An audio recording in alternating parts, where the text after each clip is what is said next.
धरती solar system की एकमात्र ऐसी प्लेनेट है जिस पर लाइफ एग्जिस्ट करती है। हम अर्थ पे रहते तो है, पर ऐसे बहुत सारे फैक्ट्स हैं जिसके बारे में हम अवेयर नहीं है।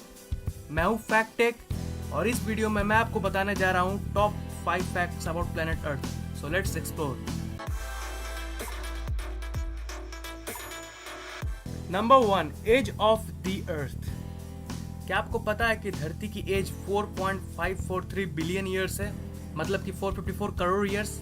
अब आपके मन में क्वेश्चन आया होगा कि अर्थ की एज साइंटिस्ट ने कैलकुलेट कैसे की होगी। तो मैं आपके इन्फॉर्मेशन के लिए बता दूं कि रेडियोमेट्रिक डेटिंग टेक्निक से कैलकुलेट की है साइंटिस्ट ने अर्थ की एज।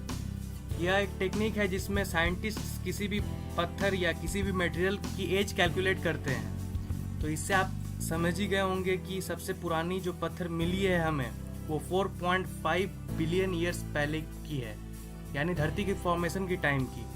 और इससे हमें पता लगता है कि हमारी धरती 4.5 बिलियन ईयर्स पुरानी है।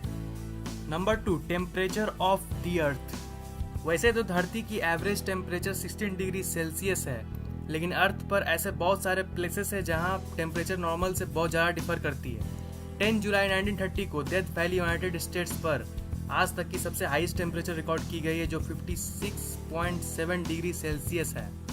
अगर लोएस्ट टेम्परेचर की बात की जाए तो वो है -89.2 डिग्री सेल्सियस, जो जुलाई 21, 1983 को वोस्टॉक स्टेशन पर रिकॉर्ड की गई थी। Number 3, the earth was once believed to be the centre of the universe. पहले के साइंटिस्ट यह सोचते थे कि अर्थ यूनिवर्स की सेंटर है और सारी प्लैनेट्स और सन इसके चारों ओर घूमती है। इस मॉडल को कहते हैं geocentric model.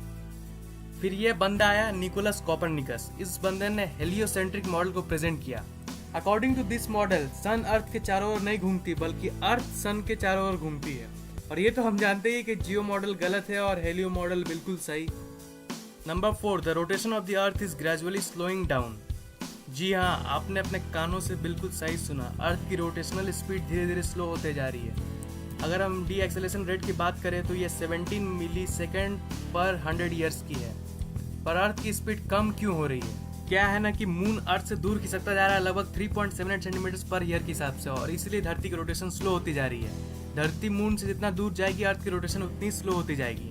3.78 centimetre per year तो सुनने में ज़्यादा नहीं लग रहा होगा, लेकिन अब मैं आपको बताता हूँ कि ये अमेजिंग क्यों है। कुछ 454 करोड़ साल पहले जब चांद नया नया था, तब चांद धरती के बहुत ज़्यादा ही सामने था और उस वक्त हर एक दिन लगभग 6-7 घंटे का होता था। लेकिन आज लगभग 450 करोड़ साल बाद मून दूर खिसकता गया और धरती स्लो होती गई, और इसलिए आज हर एक दिन 24 घंटे की होती है। अगर हम फ्यूचर की बात करें तो फ्यूचर में भी धरती और स्लो होती रहेगी। 14 करोड़ साल बाद धरती की हर एक दिन की ड्यूरेशन 24 से 25 आवर्स में बदल जाएगी। Number 5, revolution speed of the अर्थ। हम लोग सब जानते हैं कि अर्थ सन के चारों ओर रिवॉल्व करती है, लेकिन इसकी रेवोल्यूशन स्पीड पता है आपको कितनी है? इसकी रेवोल्यूशन स्पीड है 30 किलोमीटर पर सेकेंड। जितनी देर तक आप मेरी ये वीडियो देखे उतनी देर में अर्थ ने 6120 किलोमीटर ट्रैवल कर ली है। अमेजिंग बात तो यह है कि धरती अकेले ही नहीं बल्कि आपको भी साथ साथ ट्रैवल करवा रही है। इसका मतलब आप भी 30 किलोमीटर पर सेकंड के स्पीड से रिवॉल्व कर रहे हो, लेकिन आप इसे फील नहीं कर पा रहे हो। है ना ये कूल बात? That's what amazing about earth. Please like this video if you have enjoyed it. Comment if you have any queries. ये चैनल अभी नया है तो प्लीज़ सब्सक्राइब जरूर कर लो, ये बटन पर क्लिक करके या फिर इसके नीचे वाले बटन पर क्लिक करके। आगे बहुत सारे इंटरेस्टिंग वीडियोस आने वाले हैं इस चैनल पे, आपको बहुत मज़ा आएगा। सब्सक्राइब कर लो।